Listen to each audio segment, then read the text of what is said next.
Voilà donc un match pour rire bien sûr hein, entre Amélie et Bridget Jones. Votre réaction puisque vous avez incarné cette Amélie? Ah bah moi ça me donne envie d'aller voir Bridget Jones. Parce qu'Amélie vous l'avez déjà vu en plus. Mais, oui non mais... moi je voulais savoir, cette situation-là, un film phénomène, il s'en produit pas comme ça tous les ans.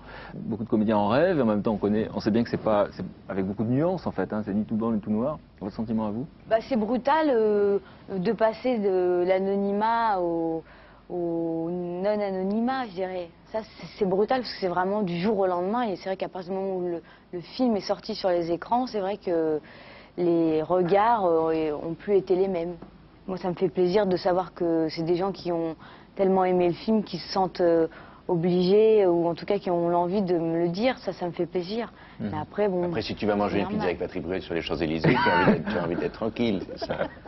Et puis, alors, il y a aussi un phénomène, c'est les nouveaux meilleurs amis qui arrivent. Ah oui, oui. Moi, j'ai pas eu ça. Vous n'avez pas vu ce phénomène, vous? Vous l'avez connu, vous? Moi, Catherine Jacob s'est mis à m'appeler énormément. Non, mais moi, c'est très modeste par rapport à tout ça. Vous avez... Célébrité de quartier. Vous avez expliqué que vous aviez franchi un cap, en fait, pendant la période de ce succès. C'est vrai que ça fait un peu bizarre, quoi, et faut s'habituer. Et donc voilà, moi, j'ai pas changé ma vie parce que j'en ai pas envie, et donc voilà. Mais bon, c'est sûr que intérieurement, je peux avoir plus d'appréhension pour faire certaines choses qu'avant. Par exemple? Ben non, mais disons que maintenant, bon, je me sens un peu moins à l'aise dans le métro, vous voyez. C'est vrai que c'est brutal et que tout le monde a un avis là-dessus. Les politiques se sont mis à vouloir voir le film, ils sentaient bien que c'était bien pour eux. C'était des appels de Chirac à 2h du matin. Alors mon petit chat. Le truc il est là, c'est quand même leur boulot quand même aussi. Hein. T'allais voir les films? Bah non, ce que fait Amélie, c'est quand même ce qu'ils sont censés faire.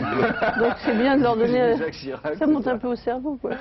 C'est un message politique. Et alors ce qui vous fait sourire finalement, c'est que les gens vous aiment. Parce qu'ils vous identifient un petit peu au personnage, au fond. C'est bizarre d'idolâtrer quelqu'un si on ne sait pas finalement vraiment qui il est, quoi. C'est vrai que moi j'ai incarné Amélie, qui est un personnage très sympathique. C'est vrai qu'on aimerait la voir autour de soi. Donc du coup, c'est vrai que j'attire la sympathie. Mais en même temps, si j'avais joué le rôle... D'un officier allemand. Par exemple. Non mais c'est vrai, il y a des gens qui ont joué le rôle d'un SS, par exemple. Et à chaque fois que le film passe à la télé ou au cinéma, ils ont des coups de fil anonymes. Parce que c'est sûr qu'il y a une identification, mais bon, c'est une... Alors c'est rarement des vrais officiers allemands qui jouent des rôles d'officiers allemands. Rarement. Oui. Tu observes le terrain, tu es fort. Non, mais je pense que de toute façon, on ne peut pas se démarquer de ça sans avoir un humour d'acier, quoi. C'est pas ton problème. Non, puis... Profite, quoi. Non, on finit par en parler comme d'un problème, mais c'est vrai qu'en même temps... C'est pas du tout. Non, c'est moi, dans mes questions, je me rends bien compte. Je sens en vous, Frédéric, cette envie, ce désir aussi de passer la barre. Vous me disiez, j'ai un projet à 20h30 où je serai habillé en costume de Strass et de lumière. Vous-même, vous êtes dans ce paradoxe du journaliste qui a envie, dans son métier, qui a la curiosité, puisque votre métier, c'est la curiosité, c'est l'enthousiasme, c'est questionner les gens, et envie d'être en vedette, d'être le questionneur vedette. Vous êtes dans ce paradoxe, donc vous nous faites souffrir, hein, vous voulez nous faire endosser votre problème. Au fond, pour qu'on revienne, parce qu'effectivement ce succès ne surprend personne une fois que le succès est arrivé, enfin tout le monde avait prévu bien sûr.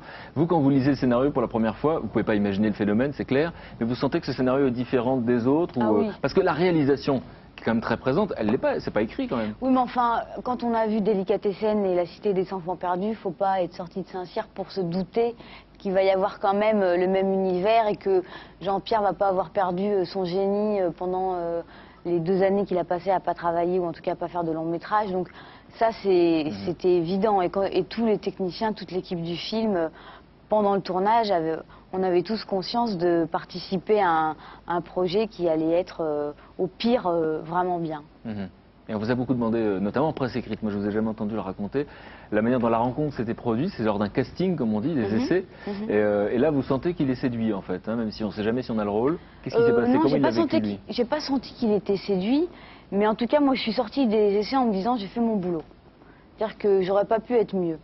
Et il y a d'ailleurs des scènes que j'ai fait en essai que j'ai fait moins bien dans le film.